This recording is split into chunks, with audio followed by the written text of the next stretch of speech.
Je vous propose que nous passions à la deuxième séquence avec James. Donc, Françoise, tu as employé des mots-clés qui sont au cœur, finalement, bien évidemment, de notre discussion aujourd'hui. Tu as parlé du numérique en tant que facteur de résilience, hein, pour pouvoir effectivement traverser la période très, très chaotique que nous vivons.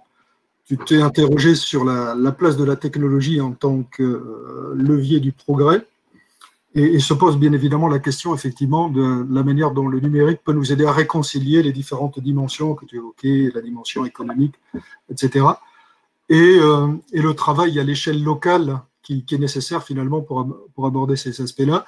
C'est un petit peu ce que va aborder maintenant aussi James, sous l'angle plutôt des sciences humaines et sociales. Donc James, je te propose de prendre la parole, peut-être en commençant à présenter effectivement toi-même et les travaux que tu fais au sein de l'Institut catholique de Lille.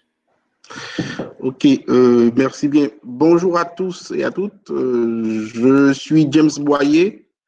Je suis maître de conférence en économie d'innovation.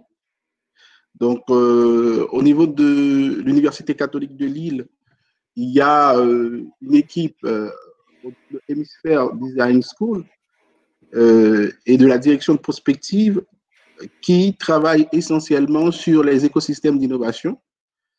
Donc, les écosystèmes d'innovation étant un contexte stratégique qui intègre un certain nombre de dimensions, une dimension économique, une dimension sociale et une dimension écologique. Et ce contexte stratégique a pour but de valoriser des innovations, de développer des innovations dans le but de créer de la valeur. Et cette valeur peut être une valeur économique, peut-être une valeur sociale, sociétale et environnementale. Donc, moi, personnellement, je travaille sur les écosystèmes d'innovation avec une équipe autour de moi sur ces enjeux-là. Et aujourd'hui, on met le focus sur en quoi les écosystèmes d'innovation permettent le développement de l'industrie du futur. Donc, en général, par rapport à ma présentation, c'est ça. Aujourd'hui, je vais faire une petite présentation sur la thématique qui a été proposée dans le cadre de cette journée. C'est comment l'innovation permet de construire des services aux citoyens, aux entreprises et aux collectivités qui répondent aux défis écologiques, sociétaux et économique. C'est une question assez complexe, cette question, c'est un sujet assez complexe parce que ça renvoie même à la nature de l'innovation, à l'essence même de l'innovation qui, normalement, désobéit aux règles, mais s'inscrit souvent dans des paradigmes qu'on appelle souvent des paradigmes industriels, des paradigmes technologiques ou organisationnels. Donc, pour essayer de répondre à cette problématique, je voudrais revenir sur des choses basiques, mais qui sont essentielles, sur la définition même de l'innovation. Donc, par rapport à la définition de l'innovation, vous pouvez trouver beaucoup de définitions, mais sur le plan académique, on peut avoir deux grandes approches de l'innovation. Une approche de l'innovation en tant que résultat et une approche de l'innovation en tant que processus. Par rapport aux résultats, on se focalise sur le produit, on se focalise sur la technologie. Donc, le manuel d'Oslo, il a donné un certain nombre de définitions concernant l'innovation. C'est la mise en œuvre, l'implémentation de nouveaux produits, de nouveaux procédés ou une nouvelle méthode de commercialisation, etc. Donc là, on met l'accent, on met le focus sur le résultat. Mais il y a une autre approche, c'est une approche de processus. C'est le processus qui aboutit à des outputs, soit matériels ou immatériels, des solutions nouvelles qui concourent à la création de valeur. Donc, l'innovation en tant que processus renvoie à l'idée d'une transformation. Ça veut dire que les technologies n'émergent pas spontanément, mais c'est le résultat d'un processus complexe. Et ce processus intègre différentes activités comme la recherche, le développement, le marketing, etc. Donc, suivant qu'on se place sur l'innovation en tant que résultat et l'innovation en tant que processus, donc les indicateurs de l'innovation ne sont pas les mêmes. Et les différentes vagues qu'on peut analyser, on ne peut pas analyser au même prisme. Il faut changer de regard pour analyser ces innovations. On va faire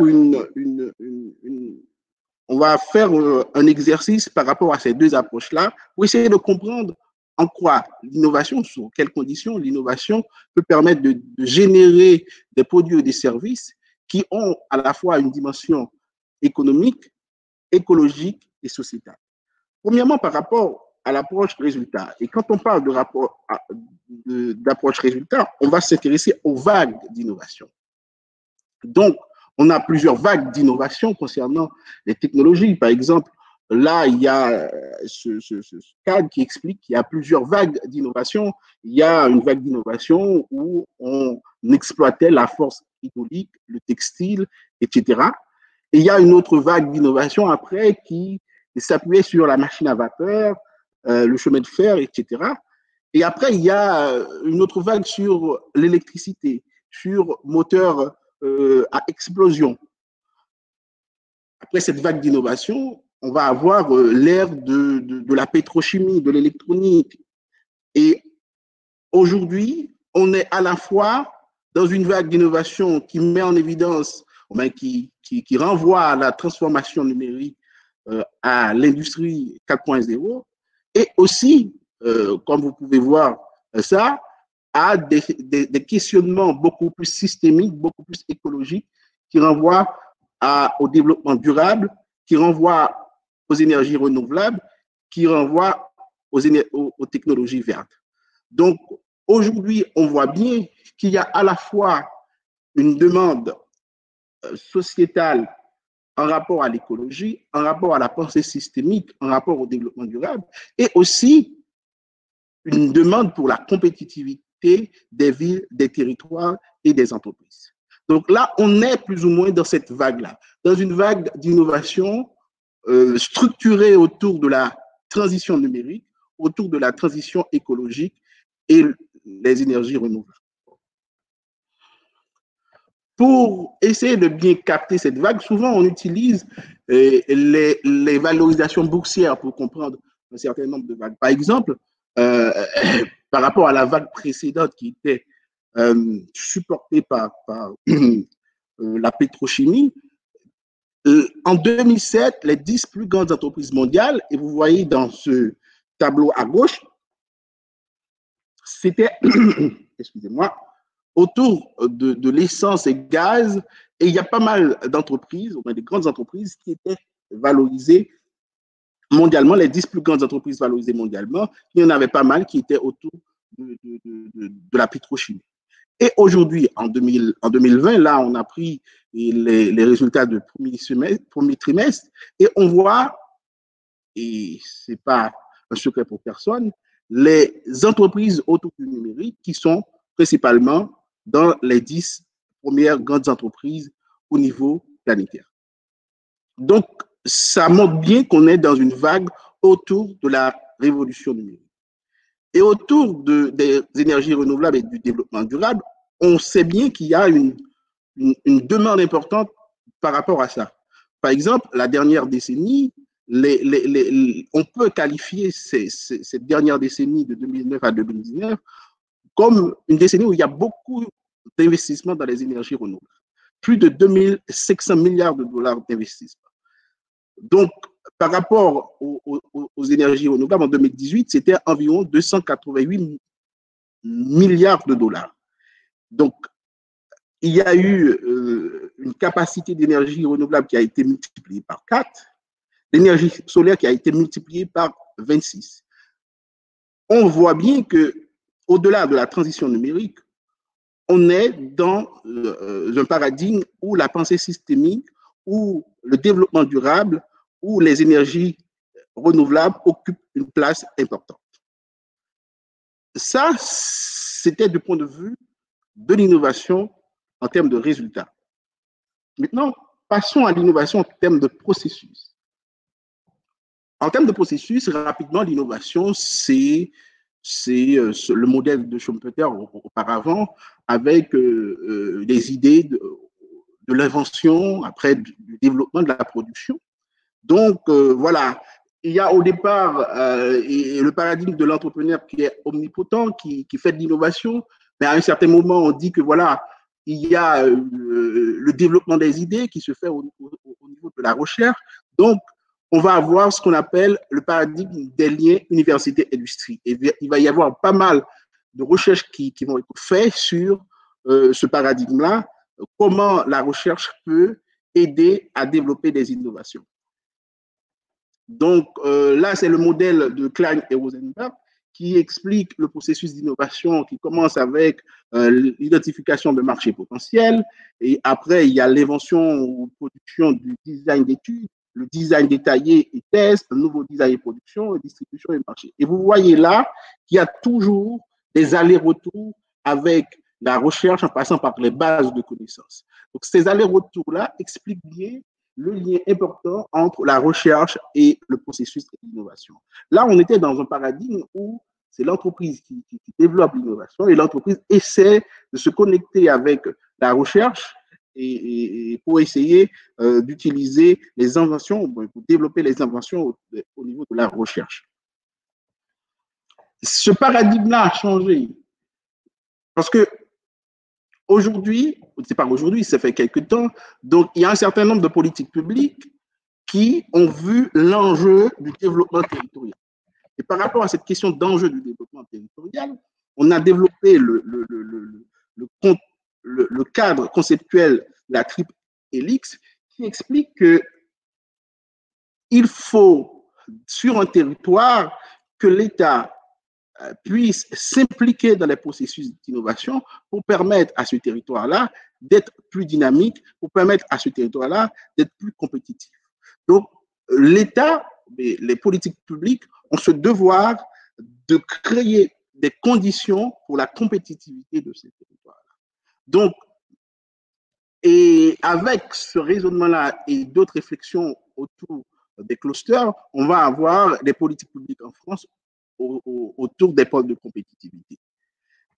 Avec ce paradigme par rapport au processus d'innovation, très récemment, il y a un autre élément, bien un autre acteur qui a été ajouté dans ce cadre conceptuel de la triple élite. C'est ce qu'on appelle les citoyens.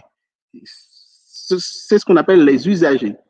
Et on arrive à ce qu'on appelle la quadruple hélice, où on dit que voilà, c'est bien que l'État développe, s'implique dans le processus d'innovation, mais il ne faut pas faire ça sans les citoyens, sans voir en quoi les citoyens peuvent tirer des profits, soit au niveau économique, soit au niveau social ou au niveau sociétal, de ces innovations, mais de ces processus d'innovation. C'est sur cette hypothèse-là que se construit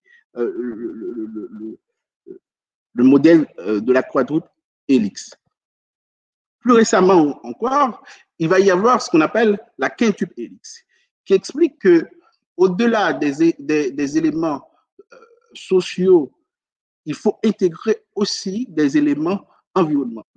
Des éléments environnementaux qui boostent les processus d'innovation à cette nouvelle ère. Donc, dire qu'il faut que à la fois l'État, les entreprises, la recherche, les citoyens et l'aspect environnemental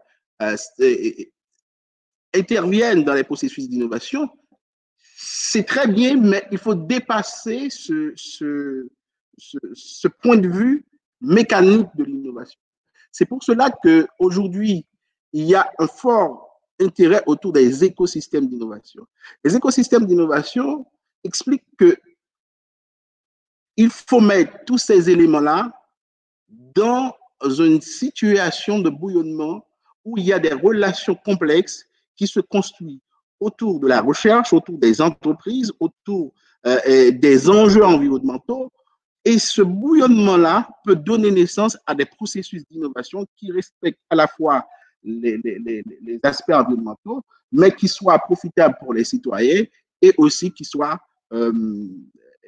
compétitifs.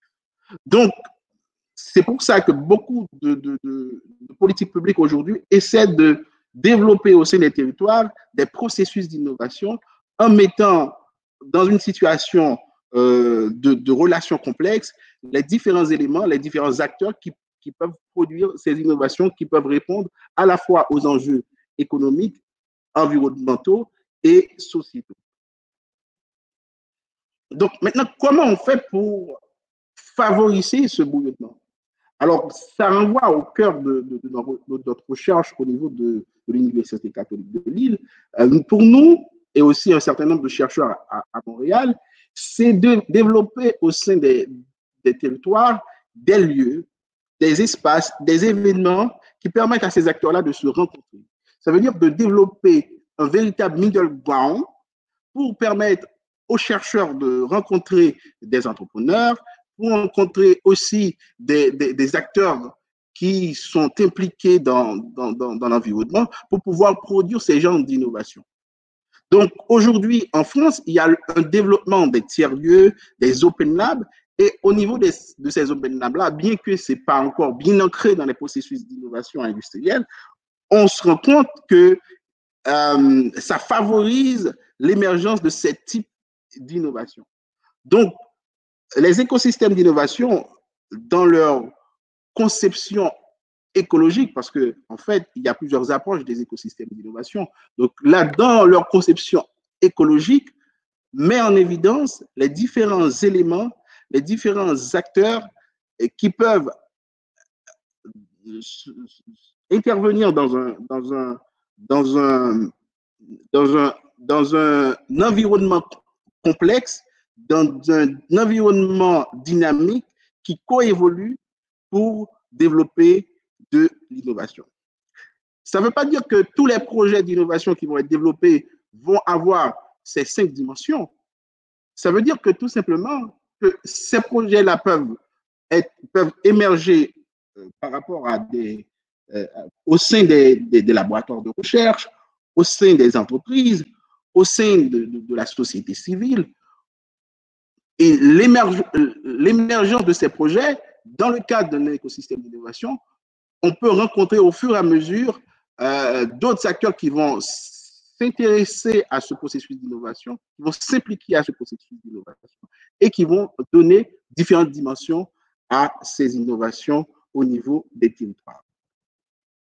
Alors, pour cela, on va rapidement présenter quelques initiatives que l'Université catholique de Lille ont réalisées ces dernières années. Et vous allez voir qu'il y a l'implication à la fois de la recherche des entreprises, mais aussi des citoyens dans ces processus d'innovation. Donc, c'est pour cela qu'on va regarder rapidement une petite vidéo concernant le programme LiveTree. Le programme LiveTree est issu du master plan de la région autour de la REF3, troisième révolution industrielle. Et vous allez voir comment des initiatives qui intègrent à la fois le citoyen, à la fois les chercheurs et les entreprises, ont pu réussir pour donner ces 3 dimensions dans les processus d'innovation.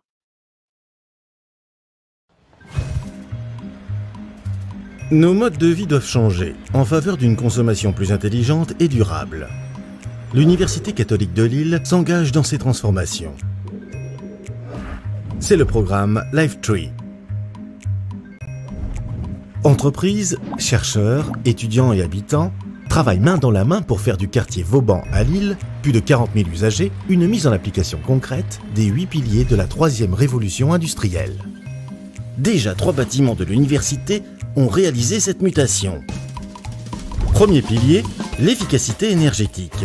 C'est un prérequis à tous les autres piliers. Ainsi, les bâtiments utilisent des matériaux à changement de phase pour la régulation thermique intelligente et pour réduire la consommation énergétique des bâtiments. Second pilier, les énergies renouvelables distribuées. Chaque démonstrateur devient producteur d'énergie grâce à l'installation de panneaux solaires hybrides à boules, de micro-éoliennes urbaines et grâce à l'utilisation de la géothermie et de la biomasse. Troisième pilier, les bâtiments producteurs d'énergie. Avant, la production d'énergie était centralisée et distribuée à toute la ville. En 2030, les bâtiments sont eux-mêmes producteurs d'énergie. Par exemple, la chapelle Saint-Paul est transformée en salle de sport et équipée de moyens de récupération d'énergie. Vélo dynamo, énergie piézoélectrique et récupération de chaleur. Collégiens, étudiants et habitants y contribuent tous. Ils créent ainsi de nouveaux liens sociaux. Quatrième pilier, le stockage de l'énergie.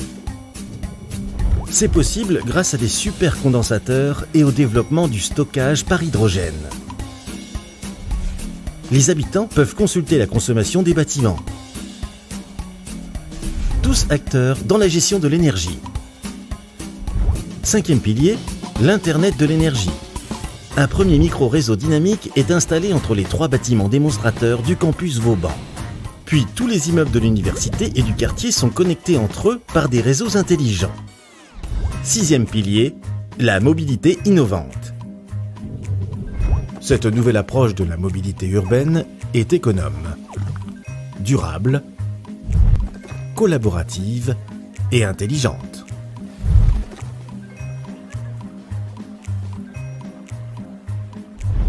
Septième pilier, l'économie circulaire. Des entreprises spécialisées s'installent localement et ont un objectif: valoriser le partage de l'énergie et des ressources. Huitième pilier, l'économie de la fonctionnalité. Promouvoir l'usage d'un bien plus que la propriété grâce aux services associés. Les étudiants sont formés aux nouveaux modèles économiques. Grâce au programme LiveTree, les entreprises partenaires et l'Université catholique de Lille ont développé une expertise et un savoir-faire. Véritables avantages concurrentiels pour notre région. Lille et le Nord-Pas-de-Calais sont aujourd'hui un modèle et une référence à travers le monde.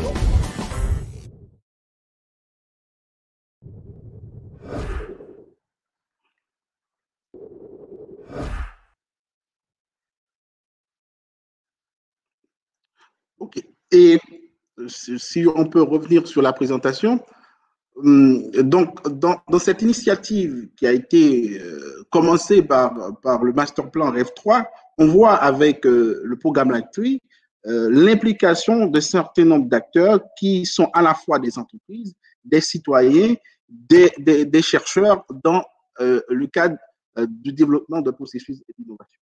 Il y a aussi une autre initiative, c'est les ateliers humanicité. Ça, c'est plus les innovations sociales.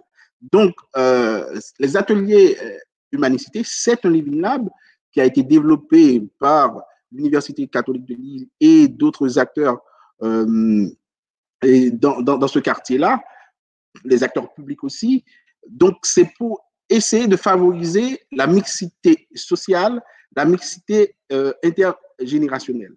Donc, il y a une orchestration de ce Living Lab par des ateliers, et ces ateliers-là essaient de conscientiser les résidents de cet enjeu de la mixité sociale, de cet enjeu intergénérationnel, et utilisent les technologies numériques pour renforcer ce lien social entre les habitants de ce quartier-là. Donc là, on est à la fois au niveau des technologies numériques, au niveau de l'innovation en termes de résultats et au niveau de l'innovation en termes de processus.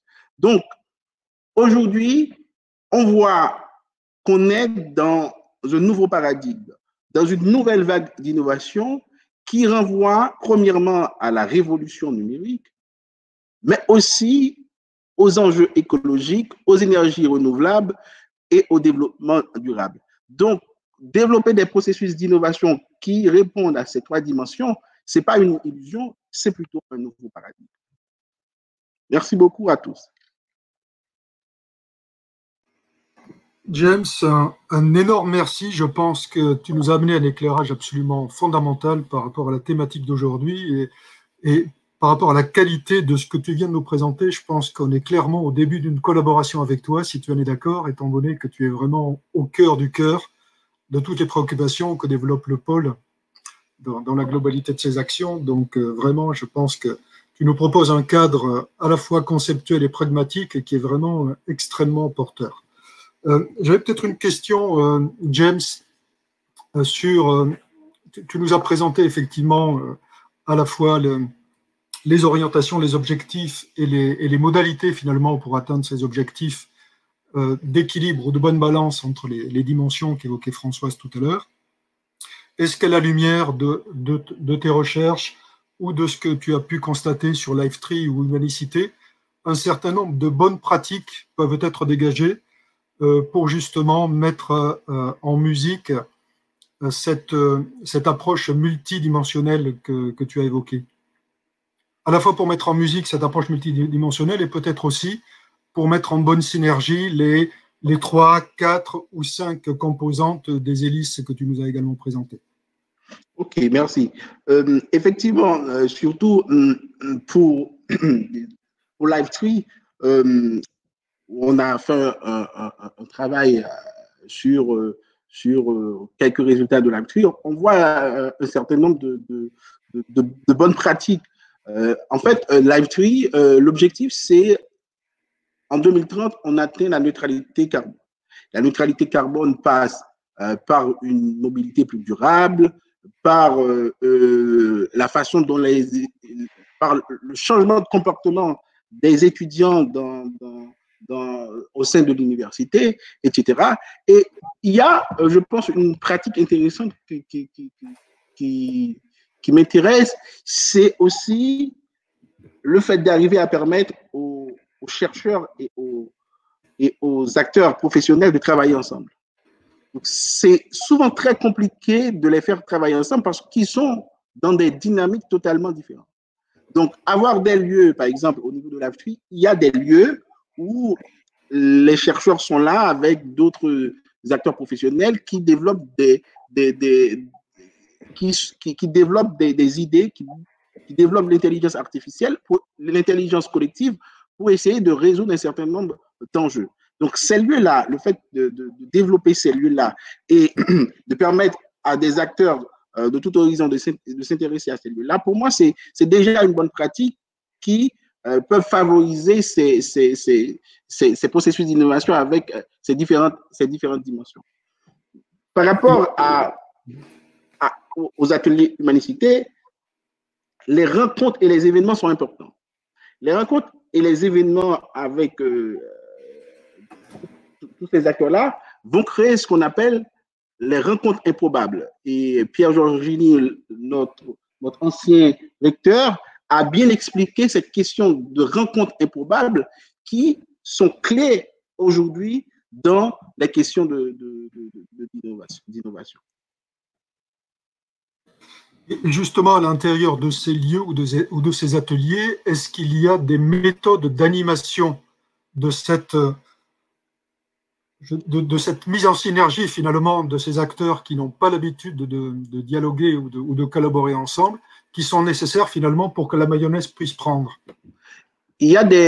On utilise beaucoup les méthodes de design thinking, de co-design, et il y a aussi une autre méthode qu'on essaie de développer au niveau de l'hémisphère, c'est comment les innovations pédagogiques permettent, quand on enlève les innovations pédagogiques dans le cadre purement pédagogique entre étudiants et professeurs, on les intègre dans un cadre beaucoup plus professionnel, comment ça permet d'enrichir les processus d'innovation. Donc, on a à la fois beaucoup d'exercices autour du design thinking, autour des méthodes de co-design, autour de ce qu'on appelle la classe inversée, la classe renversée. Ça, c'est des processus d'innovation pédagogique qu'on intègre dans le cadre professionnel pour essayer de faire les gens de collaborer plus ensemble, de booster aussi leur créativité, sur un certain nombre d'enjeux que peut-être ils n'ont pas vu, ils n'ont pas perçu plus ou moins, ils n'ont pas perçu. Et ces méthodes-là, on a vu, surtout avec les ateliers, les adicodes, on a vu que ça engendre effectivement ce type de relations et aussi ces processus d'innovation qui ont à la fois des dimensions écologiques, des dimensions sociales et des dimensions économiques. Tu viens d'employer le terme adicode, peut-être pour nos auditeurs, préciser ce qu'il y a derrière. Les adicodes, c'est une initiative qui a été développée au sein de l'université. Ça fait environ plus de 5 ans. Donc, c'est utiliser le numérique, utiliser des machines-outils pour permettre aux étudiants de répondre à des enjeux industriels. Ça veut dire qu'il y a un ensemble d'acteurs professionnels qui ont un certain nombre de problématiques et qui viennent dans ces ateliers-là avec leurs problématiques. Et les étudiants avec les enseignants essaient de travailler avec ces acteurs professionnels sur ces thématiques-là en utilisant, bien entendu, les technologies du numérique, les machines-outils, etc. Donc, ces thématiques-là peuvent ne pas être au cœur des problématiques de l'entreprise, mais quelques problématiques qu'ils ont, mais qu'ils n'arrivent pas, qui peuvent être annexes, qu'ils n'arrivent pas à résoudre, ou du moins qu'ils n'ont pas le temps pour s'intéresser à ces problématiques-là. Et on a toute une atmosphère autour des étudiants, autour des professeurs, autour de ces acteurs professionnels-là, pour essayer de résoudre ce type d'enjeu. Donc, c'est pour ça que on a eu à la fois cette initiative du code, mais aujourd'hui, on renforce ces initiatives-là avec d'autres initiatives qu'on trouve au niveau de Hémisphère qui, au-delà des étudiants maintenant, intègrent d'autres professionnels ou d'autres acteurs pour répondre à un certain nombre d'enjeux des entreprises qui sont à la fois des enjeux écologiques et aussi des enjeux économiques. J'avais une autre question, et puis après nous passerons à celles qui sont posées dans l'outil Livestorm. Nous avons eu, il y a 2 semaines à peu près, au sein du pôle, un atelier avec un certain nombre de grandes entreprises membres du pôle sur les modèles de développement durable et sur les modèles économiques durables.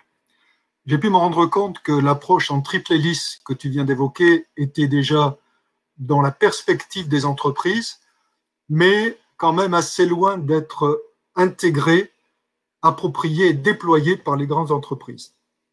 A fortiori, l'approche en quadruple et en quintuple hélice que tu évoques me semble un peu loin peut-être de la manière dont elle résonne à l'heure actuelle. Est-ce que tu pourrais nous donner ta vision finalement sur le niveau d'appropriation, peut-être de manière plus large, de ces modèles-là par les entreprises? Est-ce qu'on en est aux prémices de l'appropriation ou est-ce qu'il y a déjà une certaine tendance qui se dégage? Par rapport aux grandes entreprises, effectivement, formellement, ils disent que, et on peut comprendre que c'est très compliqué d'intégrer cette question de triple hélice et même de quadruple hélice. Nous, qu'est-ce qu'on a observé? On voit que ces entreprises-là, ils font de la triple hélice ou de la quadruple hélice sans savoir. Par exemple, c'est pour ça que nous, on développe plutôt l'aspect écosystème innovation qui intègre ces différentes dimensions, mais dans un processus beaucoup plus complexe et beaucoup plus organique. Par exemple, il y a l'Open Lab Michelin, par exemple. L'Open Lab Michelin, c'est clairement une initiative où cette entreprise-là intègre la quintuple hélice dans le cadre d'un écosystème qu'ils ont créé avec leurs partenaires. Il y a un certain nombre de Fab Labs qu'on intègre au sein des entreprises, ou des grandes entreprises, ou qu'on laisse ouvert à des publics qui peuvent venir des fois développer un certain nombre de projets. Donc, c'est aussi faire de la quadruple hélice sans savoir. Donc, je pense que les entreprises, elles sont plutôt dans une perspective d'écosystème que d'intégrer de manière mécanique des dimensions de la quintuple hélice ou de la quadruple hélice. Ils vont faire le bon. Et là, on voit qu'elles sont en train de passer au stade de développement des écosystèmes d'innovation, c'est-à-dire utiliser des artefacts, utiliser des lieux, utiliser des espaces où on peut favoriser le développement des relations entre les entreprises et les acteurs publics, et les citoyens. Donc, elles sont en train de faire ça, et c'est pour ça que je pense que les initiatives de la France pour développer un certain nombre de tiers-lieux, c'est très intéressant, et ça peut favoriser à court terme, à moyen terme plutôt, ce type de relations autour de la quadruple ou la quintuple hélice. Merci James. Nous avons une question autour de la prise de décision collaborative. Antoine, est-ce que tu as la possibilité? Voilà, je te remercie.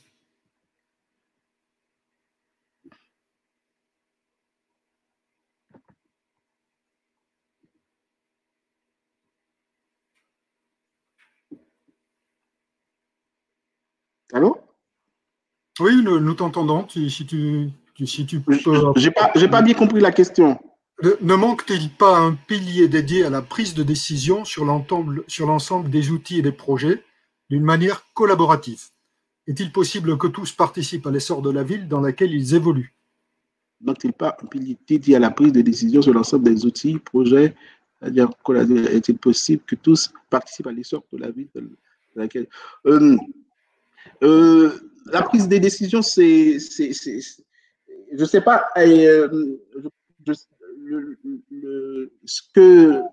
ce que la personne voulait dire. La prise de décision, il y a plusieurs types de décisions. Il y a la prise de décision qui est plutôt interne à l'entreprise ou interne à la structure. Est-ce que la personne parle de la prise de décision au sein de la communauté ou la prise de décision interne à l'entreprise? Les décisions dans des communautés où on développe l'économie collaborative, c'est des prises de décision individuelles. Les membres de la communauté n'obéissent pas à des hiérarchies, n'obéissent pas à des cadres. Les membres de la communauté, ils viennent parce qu'ils ont un intérêt commun ou une passion commune ou parce qu'ils développent des pratiques communes. Et ces pratiques communes-là, immédiatement qu'il y a un intérêt commun, immédiatement qu'il y a une confiance autour des membres de cette communauté, donc ça va favoriser naturellement les processus d'innovation. Mais cependant, dans le cadre des prises de décision au niveau de l'entreprise, quand dans sa chaîne, dans son processus d'innovation, c'est beaucoup plus complexe que dans le cadre d'une communauté. C'est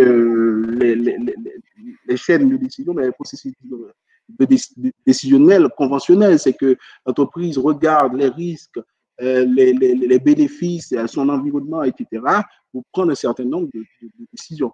Donc, il faut savoir à quel niveau qu'on parle de processus décisionnel dans le cadre de ces processus d'innovation. Il peut y avoir des idées qui sont développées par les membres de la communauté et qui sont portées par une entreprise, faisant de ces individus-là, ou même de cette communauté-là, des parties prenantes de ce projet d'innovation.